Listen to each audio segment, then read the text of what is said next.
So we're wrapping up what I'd call late summer to the beginning of fall, and of course my head, just like every other farmer's, turns towards winter, even though it's a couple of months off.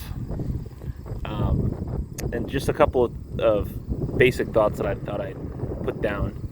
One is I'm carefully shepherding and protecting and working on my grass. This is the time of year where if I make a goof, it's going to stay a goof until next year. I did this last year where I just tried to fudge it a little bit, and there was like a whole, I'd say about a half an acre that I overgrazed, and it just stayed down until the fall, this spring. And so it's these moments here where we need to just carefully size paddocks so that the sheep are getting plenty and there's no want and they're not overgrazing. The longer I can leave the leaf tip at this time of the year as sunlight's going down, the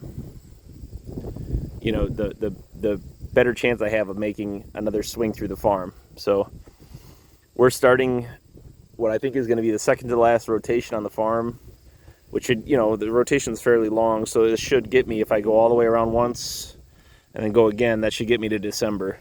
And as you can see, there's plenty of grass, but it isn't quite bursting with the vigor that it was even a month ago. So, grazing is some constant evaluation and assessment, and that's what's going through my head as I, shepherd my grass forward into the winter.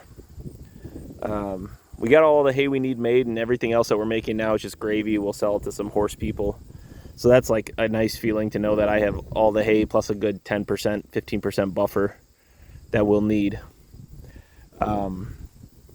We are down finally to just the one puppy that we need to sell. And that was an interesting thing, because this is the first time I sold dogs. This is the one Henry wants to keep right here. This is a little girl. She's pretty bright. She reminds me a lot of that white dog we have, which is no doubt the most effective dog that I own, that girl dog, Shep.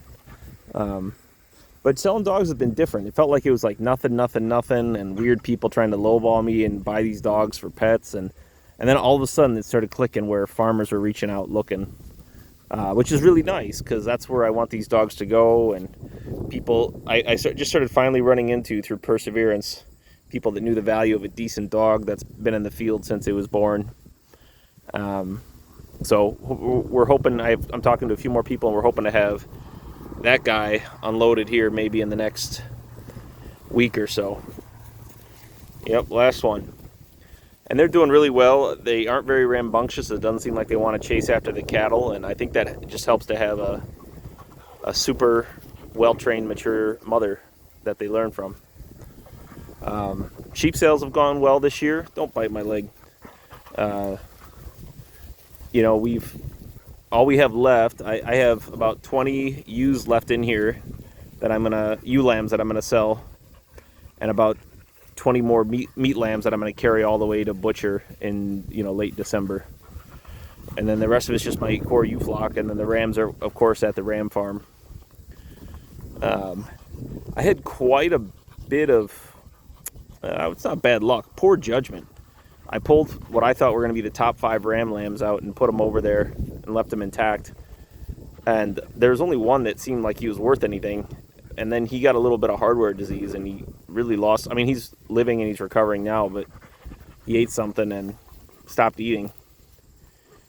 So my hope to sell maybe 5 rams this year didn't turn out right. I ended up bringing the rest of them home and castrating them because they just weren't good enough.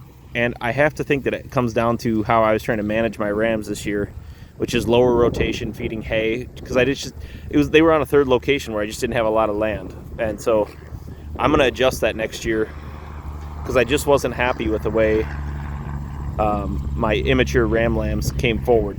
They just didn't do what I wanted them to do. But with proper management, you can see my ewe flock is just banging along, doing really well. And then cattle's doing good. We're in a growth stage with cattle, so we're happy to get a lot of heifers this year. And then we only got 2 bull calves, which is nice. And we'll just cut them probably next spring when, you know, they're, well, maybe around Christmas time. I don't know. I got to figure it out. Maybe 6 months old is what I'd like to do. We'll cut them and just, they'll be beef animals. So, once again, we're heading up north to